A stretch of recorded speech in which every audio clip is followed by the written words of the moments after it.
Hello મિત્રો, ગમ્મત સાથે જ્ઞાન ચેનલમાં હું મહિપતસિંહ ગોહિલ આપ સૌનું હાર્દિક સ્વાગત કરું છું. આજે આપણે ટ્રાઇબલ ડેવલપમેન્ટ ઓફિસર એટલે કે ટીડીઓની જે વેકેન્સીની જે ભરતી હમણાં ગયેલી તાજેતરમાં, એમાં મેરિટ નીચું રહેવાની પૂરતી શક્યતાઓ છે. આટલું કટઓફ રહી શકે તેના વિશે હું તમને વિગતે માહિતી પૂરી પાડીશ. જો તમે મારી ચેનલ પર ફર્સ્ટ ટાઈમ વિઝિટ કરતા હો તો ગમ્મત સાથે જ્ઞાન ચેનલને લાઇક કરી દેજો, શેર કરી દેજો, સબસ્ક્રાઈબ કરી દેજો. તમામ સ્પર્ધાત્મક પરીક્ષાની પળે પળની અપડેટ આ ચેનલના માધ્યમ દ્વારા હું તમારા થકી પહોંચાડું છું. નીચે ડિસ્ક્રિપ્શનમાં ટેલિગ્રામની લિંક આપેલી છે, ત્યાં જોડાઈ જજો. બહુ બધા વિદ્યાર્થી મિત્રો ત્યાં જોડાઈ ગયેલા છે. હું તમામ પીડીએફ ત્યાં શેર કરું છું મિત્રો. તો ચાલો મિત્રો આપણે આગળ વધીએ.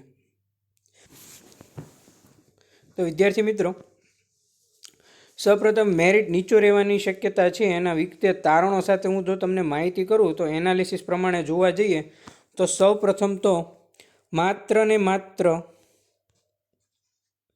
30% સ્ટુડન્ટોએ એક્ઝામ આપી હતી. બરાબર, આ પહેલું પરિબળ એ તમને ખબર છે, ન્યૂઝપેપરમાં આવી પણ ગયું હતું. બરાબર છે, એટલે મોસ્ટ ઓફલી 70% મિત્રો ગેરહાજર રહ્યા હતા. બરાબર છે.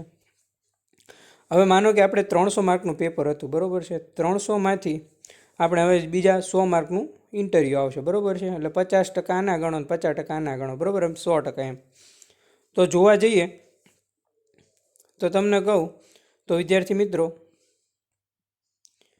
હવે આ 300 માર્કમાંથી આપણે વેકેન્સીના 3 ગણા છે. બરાબર છે, હવે 3 ગણા જોવા જઈએ તો ઓલ ઓવર બહેનોનું મેરિટ છે એ બહેનો 120 અપ હશે, 120થી 140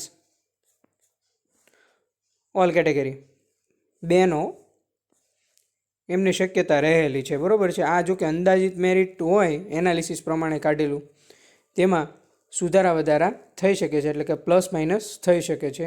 આ જે વિદ્યાર્થીએ આપેલા પોલના આધારે એનાલિસિસ કરીને બનાવેલું મેરિટ છે. બરાબર છે, જો કે વિદ્યાર્થીઓનું એવું માનવું છે, તારણ કાઢેલું છે, બહુ બધા વિદ્યાર્થીઓને મને પર્સનલી ટેલિગ્રામમાં મેસેજ પણ આવ્યા હતા કે સર બધા એમ કહે છે કે મેરિટ હાઈ રહેશે, પણ ખરેખર જશે.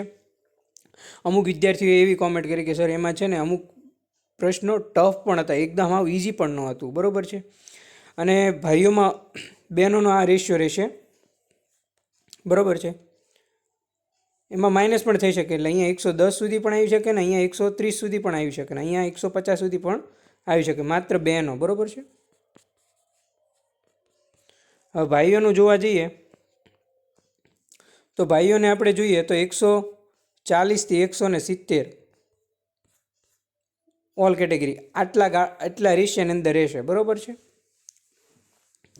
હવે એમાં પ્લસ માઇનસ થઈ શકે છે. આ માત્ર વિદ્યાર્થીઓના એનાલિસિસ પરથી, જો કે મોસ્ટ ઓફલી વિદ્યાર્થીઓના આન્સર શું છે ખબર છે, 120થી 150ની વચ્ચે રહેવાની શક્યતા છે, એટલે આ વચ્ચેનું મેરિટ છે. બરાબર છે, એટલે અહીંયા 130 પણ ગણી શકાય.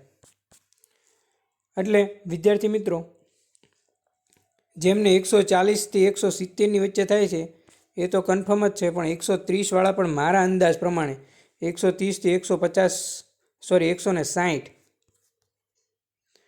શક્યતા રહેલી છે. કેમ કે ઘણા વિદ્યાર્થીઓ મિત્રો એમ કહે છે કે મારે બહુ સારું ગયું, એકદમ ઇઝી હતું, પણ આન્સર કી આવ્યા બાદ, પેપર સોલ્યુશન બાદ 3 ગણામાં જો મેરિટ આપણે જોવા જઈએ તો અમુક સ્ટુડન્ટ તો આપણને બ્રિલિયન્ટ મળવાના જ છે, નો ડાઉટ, પણ બધાને સારું ગયું એવું જરૂરી પણ નથી. બરાબર છે, એટલે મેં આ રેશિયો તમને કીધો છે. બરાબર છે, આની વચ્ચે એમાં પ્લસ માઇનસ થઈ શકે છે.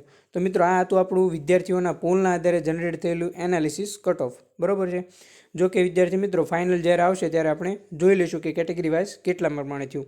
આ માત્ર અંદાજિત એનાલિસિસ હોય વિદ્યાર્થીઓના પોલના આધારે, તેમાં સુધારા વધારા થઈ શકે છે. તો મિત્રો, મૂંઝાવાની જરૂર નથી. હજી ક્લાસ 1, 2ની ઘણી બધી એક્ઝામ આવવાની છે, તો તમે તૈયારી ચાલુ રાખજો. તાજેતરમાં પણ CCE 2024ની ફોર્મ ભરવાના ચાલુ છે, જેની છેલ્લી તારીખ 31 છે. તો તમારે ફોર્મ ભરવાના બાકી હોય તો ભરી દેજો. લાસ્ટ તારીખ એમાં 31 છે. બરાબર છે, 31/1/24, અને એમાં હજી જગ્યા વધવાની શક્યતા રહેલી છે. 4300 પ્લસ તો જગ્યા છે જ. બરાબર છે, એટલે એ પણ ઘણી બધી પરીક્ષા આવવાનું છે. મૂંઝાવાની કે હતાશ થવાની બિલકુલ જરૂર નથી. તમારી પાસે બહુ બધો ટાઈમ છે. જે ક્લાસ 1, 2ની તૈયારી કરે છે એમને માટે તો CC એકદમ ઇઝી પડી જશે, કેમ કે એમને તો એ બધું સામાન્ય લાગશે. એટલે એમાં પણ જેને મેથ્સ રિઝનિંગ પાવરફુલ છે એ લોકોએ તો મૂંઝાવાની જરૂર જ નથી, અને બાકીના જે સ્ટુડન્ટનું વીક છે એને પણ મૂંઝાવાની જરૂર નથી. હજી તમારી પાસે ટાઈમ છે, એટલે તૈયારી કરી દેજો અત્યારથી જ. જો તૈયારી ચાલુ કરી ના હોય તો કરી દેજો. ક્યારે પરીક્ષાની તારીખ આવે ને તૈયારી ચાલુ કરવી એના કરતાં બેટર ધેન છે અત્યારથી તૈયારી ચાલુ કરી દેવી મિત્રો. તો મિત્રો આ હતી એકમાત્ર અપડેટ. તો મિત્રો કેવો લાગ્યો લેક્ચર? જો સારો લાગ્યો હોય તો લાઇક કરી દેજો, શેર કરી દેજો, સબસ્ક્રાઈબ કરી દેજો. થેન્ક યુ મિત્રો, આભાર.